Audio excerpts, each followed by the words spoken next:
Hola a todos, esto es A 30 Teclas por Hora, el podcast semanal donde aprendemos juntos escribiendo. Soy Manu. Yo soy Carmelo. Y esta semana ha ocurrido algo único en nuestra historia, y es que Miguel no está. ¿Cómo llevamos eso? Pensaba que esto no podía pasar nunca. Es el que siempre había estado.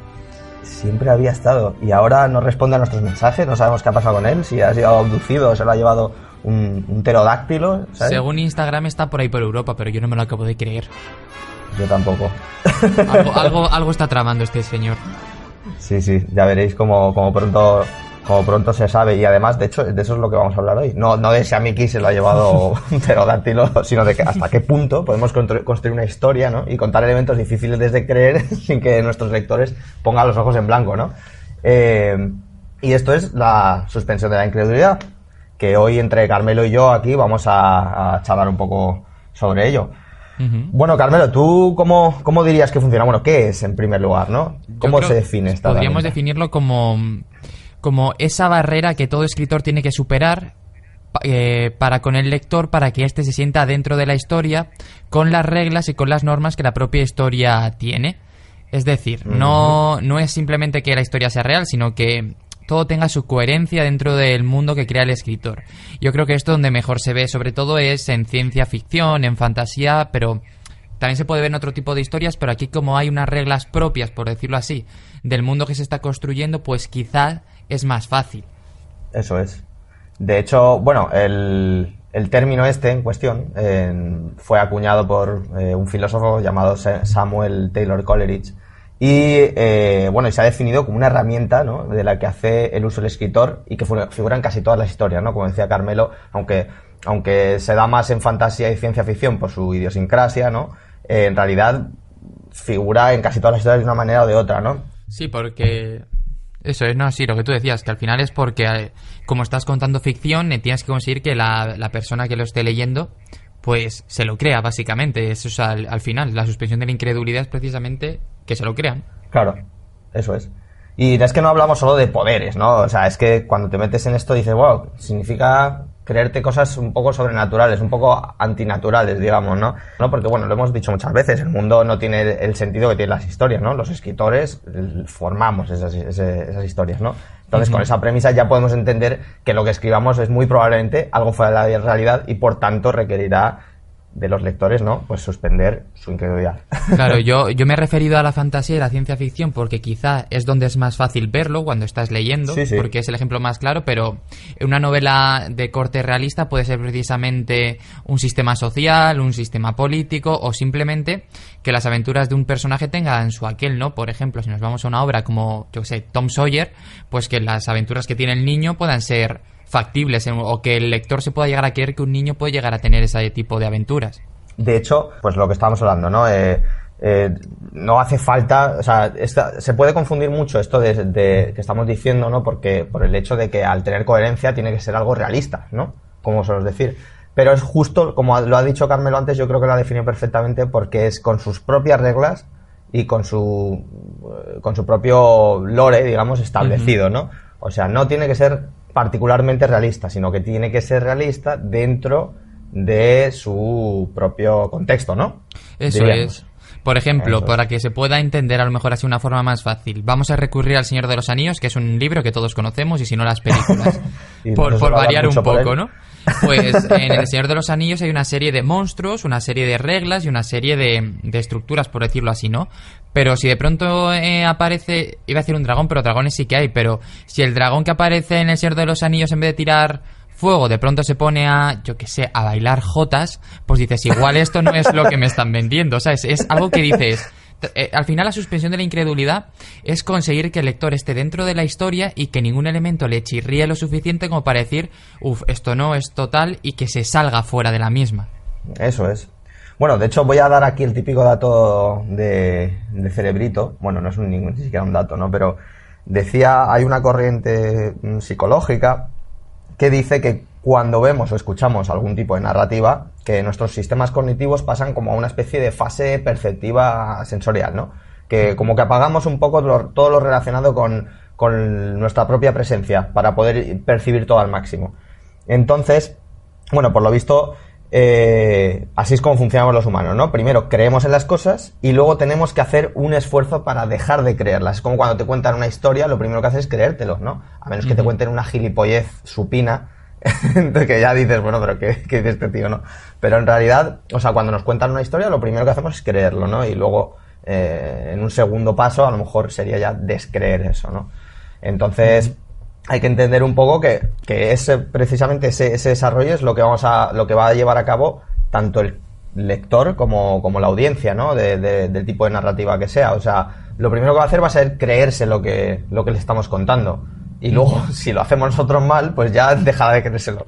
Sí, claro, porque al final, como hemos dicho, que es a partir de las propias reglas del mundo, el primer contacto es precisamente como el lector conoce todas las reglas. Y una vez las conoces es cuando ya les puede chirriar o no le puede chirriar. Pero entonces exactamente lo que dices, primero tiende a creérselo todo y luego en función de ya cómo lo movamos, pues veremos si sigue dentro, si no, y todo ese tipo de cosas. A mí, por ejemplo, un ejemplo así rápido que me saca mucho es cuando en Nacidos de la Bruma, que creo que tú todavía no te lo has leído, ¿verdad, Manu? Soy el primero.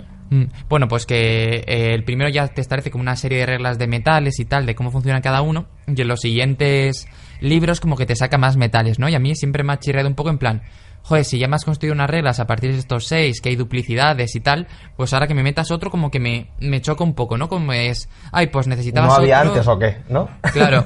Se supone que te dice, sí, lo había, pero había desaparecido, no se conocía, lo acabamos de descubrir, lo que sea, ¿no? Además, creo que la siguiente trilogía versa sobre todo sobre la búsqueda de los metales que faltaban, por decirlo así. Pero quieras que no, a mí cuando me metes otro metal después de 800 páginas jugando solo con ellos, pues como que en un primer momento es como, no sé si me lo acabo de creer. Es como si en El Señor de los Anillos, cuando Frodo va a tirar el anillo, de pronto llega otro y dice, bueno, pues yo tenía otro, y lo tira. De hecho, esto pasa mucho, lo que dices tú, en la joder, historia que acabas de decir. ¿Te imaginas? Va y Frodo y llega otro y dice, hola, ¿qué tal? ¡Pum! Es que me lo he imaginado así de pronto, me ha venido la imagen entera y ya he procesado, ¿sabes? Que hay cola, ¿sabes? Para tirar el anillo.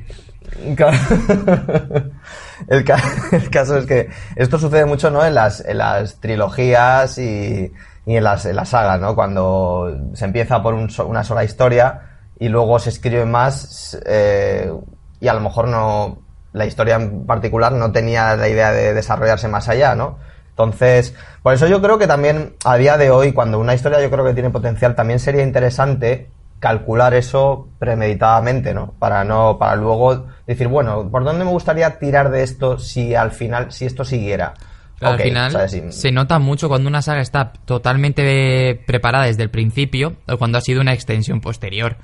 Porque se nota muchísimo. cuando es una extensión, al final lo que pasa es que se tira de una cierta anécdota de un personaje, se crea una trama segunda para un personaje, pero a lo mejor esa trama conjunta que debería envolverlo a todo, pues no fluye tanto como debería de hacerse. Que además eso que notas que dices, no sé, esto de pronto... Es como Matrix, ¿no? En Matrix la primera estaba clarísimo que eso estaba cerrado, luego dirán ellos lo que quieran, pero en la primera película se notaba que era un ciclo cerrado. Y luego, bueno, en la segunda continúa en la tercera, o sea que se nota que ahí sí que esos ya son dos películas que estaban pensadas para ir juntas, pero bueno, pues esos son casos muy, muy, muy notables, ¿no? De este tipo de situación, de casos en los que han querido estudiar la historia y además ahí ya se ve que, bueno, como el Hobbit, por ejemplo, también, a lo mejor el Hobbit fue planificado como una trilogía en las películas, quiero decir, pero se nota que la primera tiene mucha más cohesión.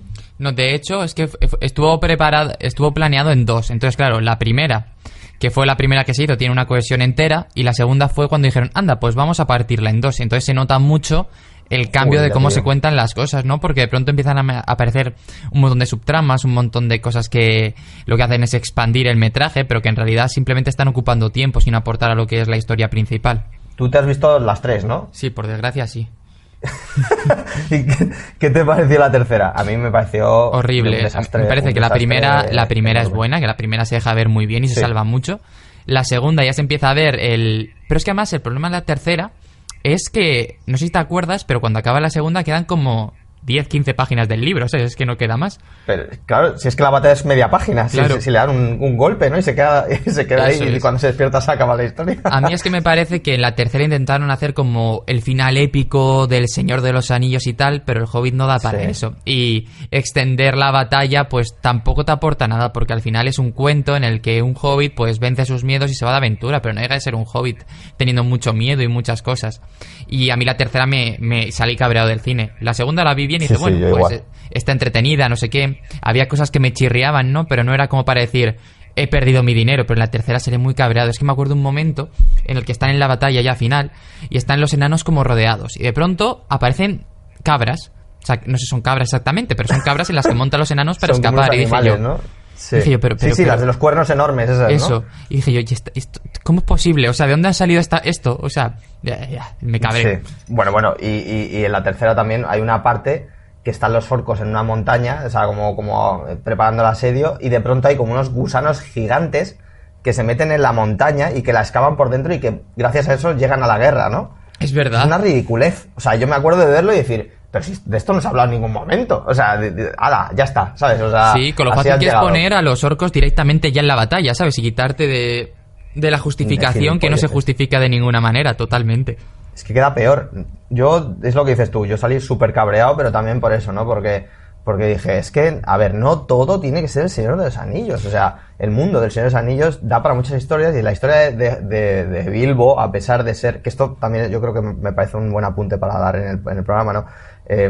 Tú puedes hablar de un mundo dentro que has creado y no hace falta que todas las historias sean iguales, ¿no? O sea, la de Frodo, o sea, perdón, la de Bilbo, la del Hobbit, es una historia muy, muy ligera de peso, o sea, no tiene tanta oscuridad, tanta profundidad como han querido darle en esta nueva trilogía, y es lo que la han cagado, ¿no? Porque querían, claro, lo que dice Carmelo, hacerlo épico, pero es que no es épica esa historia, es una historia pues eso, de buen corazón, digamos, ¿no? De ligerita. Claro. Yo me acuerdo que fui a ver las 3 películas con una persona que no había leído los libros, y es que tampoco le gustaron, tampoco se lo acabó creyendo. Y es un caso claro donde hay tantos elementos que parecen sacados de la manga que no está esa cohesión y no te lo crees de ninguna manera. Y tú sales de la película diciendo, pues bueno, a ver, está bien porque me he visto a Gandalf, a los enanos, pero que incluso una persona que no se haya leído el libro no lo entienda, pues es muy significativo, ¿no? Porque tú y yo, que nos hemos leído el libro, pues a lo mejor vamos y decimos, ay, pues esto me lo han cambiado, no me gusta, pues yo prefería esto. Y a lo mejor si tienes ahí un poquito más de cosa, pero una persona que no se lo ha leído debería salir, pues como cuando salí yo del Señor de los Anillos, que no me lo había leído, pues encantado de la vida. En plan, vaya pedazo de película, no sé qué, tal. Que además es una película con mucho dinero, con un director muy reputado detrás, y además un director que ya se conocía al mundo. Y quizá eso fue precisamente el problema, ¿no? Que le quiso dar la misma visión y no la tenía. Que es lo que dices tú, el Hobbit no es una historia de oscuridad, sufrimiento. Es un cuento con luz, que el único momento así más oscuro, por decirlo así, es cuando se encuentra con Gollum y le quita el anillo, y ni siquiera es oscuro, porque al final es un duelo de intelecto de acertijos. Que por cierto, eso sí que lo hicieron muy bien en la película. Pero incluso incluso la batalla contra Smoke en el libro no deja de ser un juego de Bilbo intentando despistarle y salir corriendo. No, tú sientes la tensión, pero no deja de ser un momento, no es épico, es quiero correr y quiero salvarme. Y en la película también le quisieron dar una epicidad que dices, no es esto. Es un cuento. De hecho, el Peter Jackson hace poco hubo una entrevista de estas de las que hablan de pelis pasadas y tal, y confirmó el tío, y es que se veía, hombre, es que se ve en las películas. Esto, todo, la audiencia todo lo ve. O sea, él lo confirmó, dijo, mira, la primera sabíamos cómo queríamos hacerla y el resto no. ¿Sabes? El resto dice, fue sobre la marcha. Pues claro que se nota como que es así, porque no tiene sentido. Yo me acuerdo de un momento en el que Gandalf se va y se encuentra como a Sauron por ahí y dices... ¿Qué cojones? Si claro. no me has justificado en ningún momento en El Señor de los Anillos dónde va Gandalf nunca. Tampoco hace falta que me lo justifiques aquí. Nosotros entendemos que Gandalf es un personaje que está en un umbral superior, por decirlo así. Exactamente. Que conoce muchísimo más, y que yo creo que la gracia de Gandalf es precisamente no conocer qué hilos se están moviendo en cada instante, ¿sabes? Que si lo conoces como que pierde mucho la gracia. Él aparece cuando tiene que aparecer, que un mago nunca llega tarde. Claro, ni pronto. Eso es. No, pronto desde luego. Pero pronto seguro que no. Pero claro, hombre, aquí es lo que pasa, que es eso, que te querían conectar una historia con otra, ¿no? Pero bueno, vamos un poco a seguir por aquí, por el tema este de para qué se utiliza, ¿no? Porque estamos hablando de qué es, ¿no? Y de qué significado tiene en cierto sentido, pero ¿para qué se utiliza la suspensión de la incredulidad? ¿Qué queremos contar con ello? O sea, ¿a qué fin sirve, digamos? Yo creo que al final es para crear una mejor experiencia como lector, ¿no? El hecho de que es que tampoco tiene mucho más allá de donde hemos ido comentando, de que tú cuando estás dentro, pues te creas el mundo, básicamente, y yo creo que es para conseguir una experiencia mucho más absorbente, que te den ganas de escaparte de la vida real para meterte en ese lugar, porque sientes que es un entorno cerrado, que tiene sentido, donde tú estás viviendo otra vida, ¿no? Que al final es la literatura en sí. Y que tú tengas esa sensación de que, pues yo creo que al final es la desconexión, la diversión y la de sentir que estás viviendo una aventura del tipo que sea. Claro. Y claro, si tú estás constantemente saliendo, como decíamos en el caso del Hobbit, pues al final no estás dentro. No estás nada dentro. No, desde luego que no. No están dentro, yo creo que ni los actores, así que imagínate. Bueno, este tío, este tío, como el que has dicho antes, ¿no? Ese señor que hizo algo importante. Ese señor que hizo algo importante, el señor Coleridge, que se llamaba, decía eso, que el hecho de narrar historias siempre tiene elementos poco comunes o difíciles de asimilar, ¿no? Por lo que estábamos hablando antes, porque nosotros realmente no estamos intentando imitar la realidad al escribir, sino más bien emularla, ¿no? Extraemos la esencia de las cosas y queremos que esas cosas se asemejen a la realidad, o sea, contar la realidad a través de estos conceptos, pero no imitarla, ¿no? Entonces, Coleridge decía eso, ¿no? Que para utilizar esto, para llevarlo a cabo, se tienen que incluir elementos poco comunes o difíciles de asimilar, y eso está relacionado con querer transmitir una serie de ideas, ¿no? Que de otra manera no se podría hacer para concretar esa historia y esos conceptos que se quieren narrar, ¿no? Claro, a mí, por ejemplo, una de las cosas que me hace mucha gracia cuando alguna vez he hablado con alguien de algún libro, o sea, no de ninguno en particular, ¿no?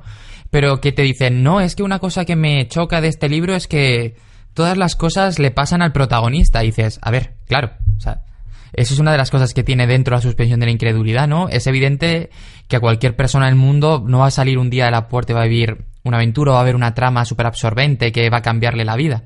Pero son cosas que tienes que tú hacer también ese salto de fe para decir, bueno, pues si me quieren contar una historia a partir de este punto, pues tiene que ser así. No, y que además, bueno, que cuando uno abre un libro o ve una película, sabe a lo que va, y de hecho es una cosa, digamos que es automático, ¿no? Yo creo que esto no es una herramienta realmente que utilice el escritor de una manera consciente, ¿no? Más bien intuitiva, a lo mejor.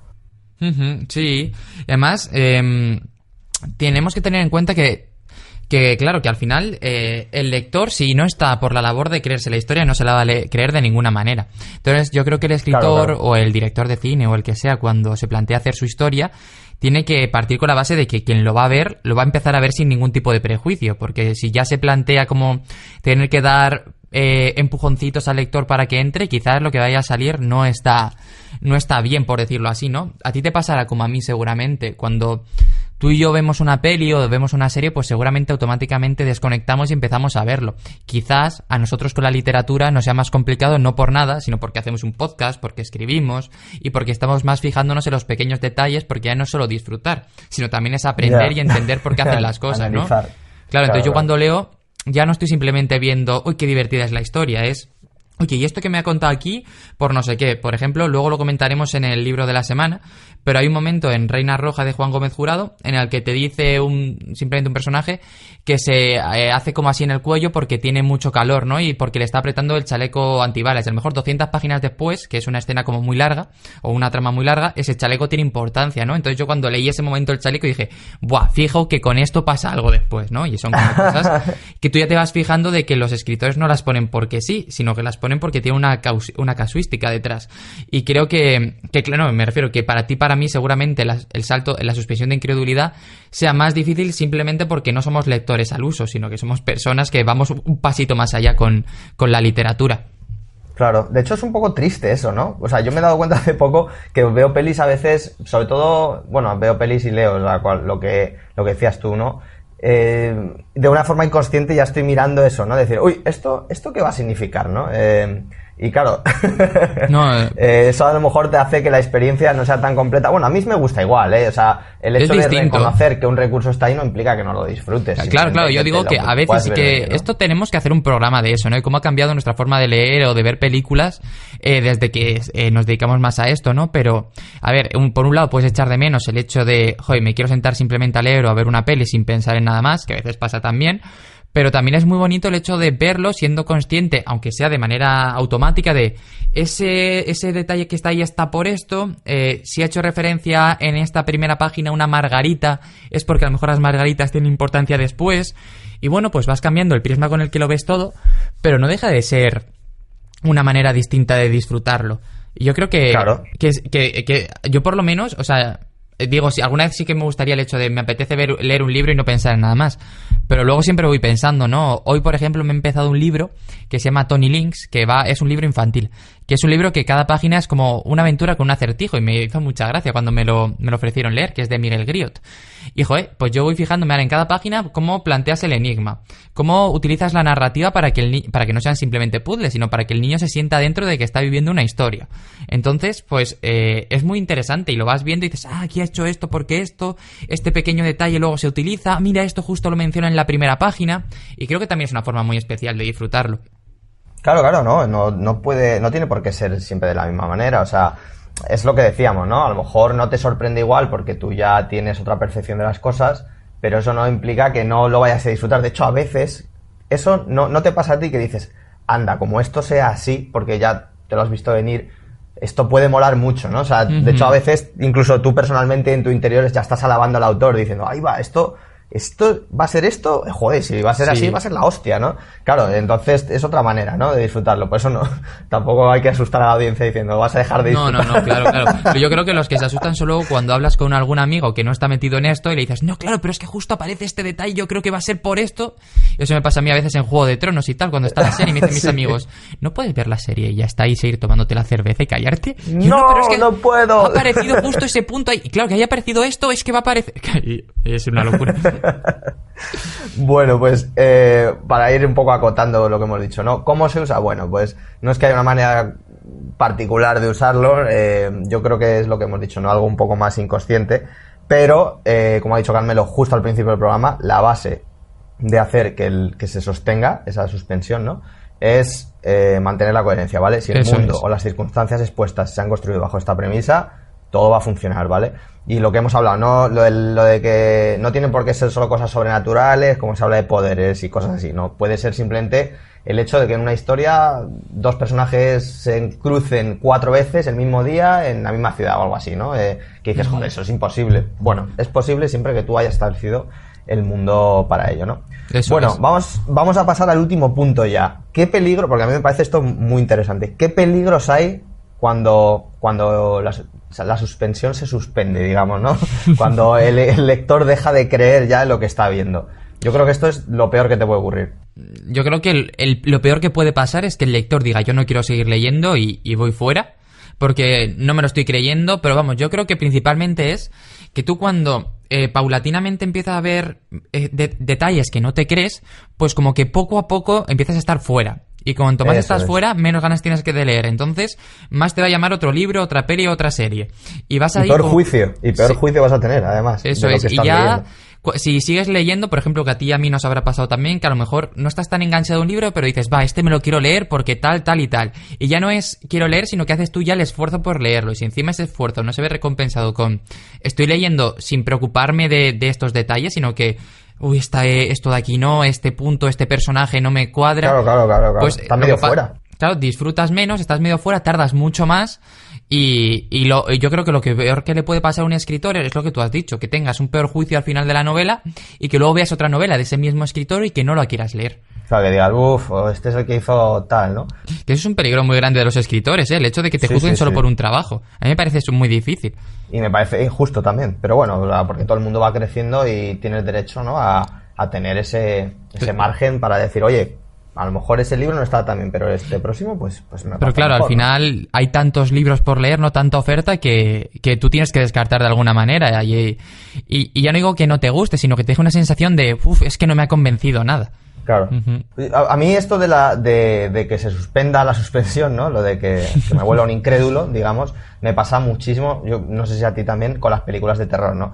Cuando los personajes se comportan de forma estúpida o poco creíble, pero además, y porque notas que es que el autor o el escritor, el que haya hecho el guión o lo que sea, quiere que la cosa vaya por ahí porque esa es por lo donde tiene que ir, ¿no? O sea, es la típica de, pero no abras esa puerta, ¿sabes? Sí, o se vuelve a la casa cuando sabes que la casa está maldita o cualquier mierda de esas. Dices, mira, eso es que no me cuadra, eso es un error. O sea, hay que dar motivaciones creíbles a los personajes para hacer lo que hacen. O sea, y en las pelis de terror pasa muchísimo eso. Es que me lo acabas de recordar con lo de las películas de terror. Otra cosa que a mí me saca mucho, y es sobre todo cuando se quiere reflejar a niños, son las conversaciones. Es que a veces hay unas conversaciones entre los personajes que dices, joder, es que no me parece nada real lo que estoy leyendo. No me parece que esta conversación pudiese tenerse. Sobre todo cuando un adulto intenta imitar el tono de un niño. Y dices, sí. es que está hablando... Un niño no habla así. Un niño dice, me da igual, me la suda, vete a tomar por culo, ¿sabes? No se plantea tantas cosas. Y por eso me lo ha recordado, porque creo que Stephen King en It lo hace terriblemente bien, las conversaciones de los niños. Que te lo crees, ¿no? Que están hablando y dice, pues que se folla tu madre, o tu madre no sé qué, o... ¿Sabes? Cosas así que dices, es que son las conversaciones que de verdad tienen los niños. No... De hecho, si no recuerda tú cuando 20 años menos. Es que a veces lees a un niño y parece que está diciendo, no, su comentario me está hiriendo un poquito. Y dices, no, un niño diría, vete a tomar por culo, gilipollas. Y ya está. Entonces, creo que Stephen King lo hace muy bien y que precisamente la forma en la que lo hace y sentir que de verdad hay compañerismo, que de verdad son amigos, hace que tú estés mucho más dentro de la historia y que así claro. tengas esa suspensión de la incredulidad que consigues. Y a lo mejor con detalles tan nimios como esos consigues estar mucho más dentro, porque al final hay un payaso matando gente, pero el hecho de que los niños tengan miedo, de que sean niños, hace que tú te sientas ahí dentro del grupo, ¿no? Y sentirte dentro del grupo te permite creerte más la historia también. No, claro, o sea, todo lo que sea representar las cosas como lo que son, los diálogos, ya esto suena muy generalista, pero los diálogos que sean, bueno, un diálogo yo creo que es una de las cosas que más sacan de la historia cuando están mal hechos, porque es muy fácil, ¿no? A lo mejor una descripción te puede parecer lenta, pero eso ya depende, pero un mal diálogo o gente que no habla normal, o gente que tiene conversaciones banales, o que se ve muy a la legua, que la conversación va por donde el escritor quiere porque quiere contar esto o lo otro, ¿no? Lo que llaman la sobreexposición de detalle, ¿no? Eso yo creo que también es una de las cosas que más sacan, ¿no?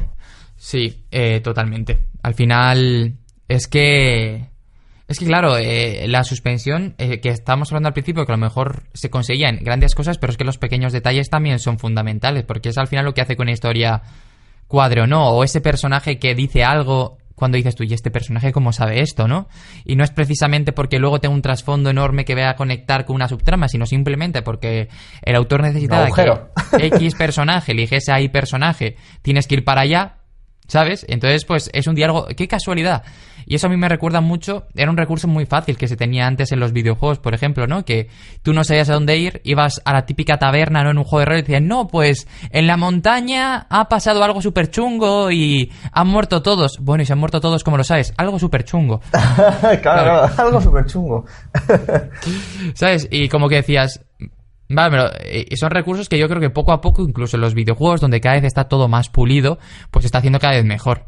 De hecho, hay una cosa muy graciosa en Piratas del Caribe que es súper mítica, la conversación que le dice uno, por donde pasa el barco de la Perla Negra, arrasan y mueren todos. Y dice Jack Sparrow, entonces, ¿quién cuenta esas historias? Claro, pero ahí justo el propio guionista, ¿no? Jugando con la ironía, ¿no? Jugando con... Claro. Eso está muy... me gusta mucho. Que otro que lo hace muy bien es Terry Pratchett, ¿no? Que en Mundo Disco es que como es totalmente incoherente todo, es coherente dentro de su incoherencia, ¿no? Entonces se produce esa suspensión de aquí puede pasar absolutamente de todo. Y es más, seguramente si apareciese un personaje normal, sería lo que te sacaría totalmente de la historia. Claro, pero porque volvemos a lo de antes, ¿no? Que se establece una serie de reglas que tú sabes que, bueno, que todo va a ir más o menos por un tono, ¿no? Un tipo de tono que va a tener la historia. Bueno, una última cosa que quería añadir para los peligros, lo que hacen que falle son dos cosas que, una la has dicho tú, que son los agujeros de guión, ¿no? Cuando de pronto alguien sabe algo que no debería saber porque sí. Y otro es, a mí algo que me chirrea mucho, que es el Deus Ex Machina, ¿no? Lo de que se traduce por Dios en la máquina y que creo, de hecho, que que tenemos que hacer un programa sobre esto porque es bastante tocho, ¿no? Y que, bueno, para el que no lo sepa, pues eso, es un elemento que suele provocar el fallo y es un recurso que se basa en solucionar un conflicto a través de un evento, o bueno, un personaje también, que no ha sido introducido o mencionado en la anterioridad, pero de pronto aparece ahí, ¿sabes? Y además pasa mucho cuando la gente no sabe cómo solucionar su historia, ¿no? Se han puesto en un callejón sin salida y dice, bueno, pues ahora llega tal o pasa esto y le salva, ¿no? Sí, es por ejemplo cuando, uno que veo muy claro es cuando Gandalf está encerrado en la torre de Saruman y de pronto llegan las águilas, ¿no? Y dices, joder, ¿qué te costaba haber puesto 100 páginas antes un momento en el que Gandalf tuviese cualquier tipo de relación con las águilas, ¿sabes? En la peli sí que lo han hecho con lo que susurra la mariposa, no sé qué. Es verdad. Pero en el libro creo que no hay ninguna relación. No. Entonces, me suena, sí. Si no me estaré equivocando, pero vamos. Que básicamente es eso, ¿no? Que está en una situación límite y el escritor dice, bueno, ¿y ahora qué? O sea, y viene de los romanos, que ponían como una torre en el que salía como Dios y salvaba la situación y tal, y por eso se dice lo del Deus Ex Machina. Pero es un programa que tenemos que hacer porque puede estar muy chulo. Eso es. Y si la audiencia recuerda bien esto del Señor de los Anillos, es que si estuviera Miguel seguro que se acordaría. Sí, pero bueno, como hoy nos ha abandonado... que nos lo ponga.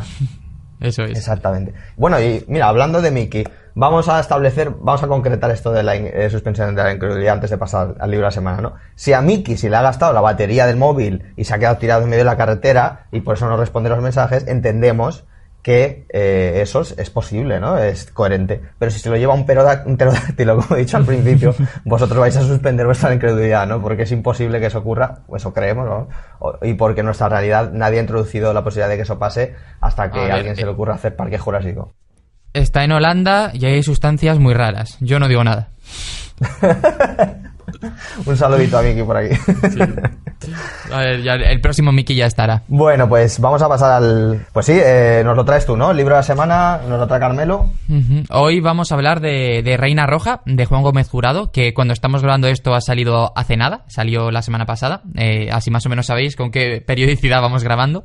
Y voy a intentar explicar un poquito sin decir nada, porque además el escritor ha pedido constantemente, te lo pide en la introducción del libro, en el epílogo, lo ha pedido por redes, que no se cuenta absolutamente ningún detalle de la trama, ¿vale?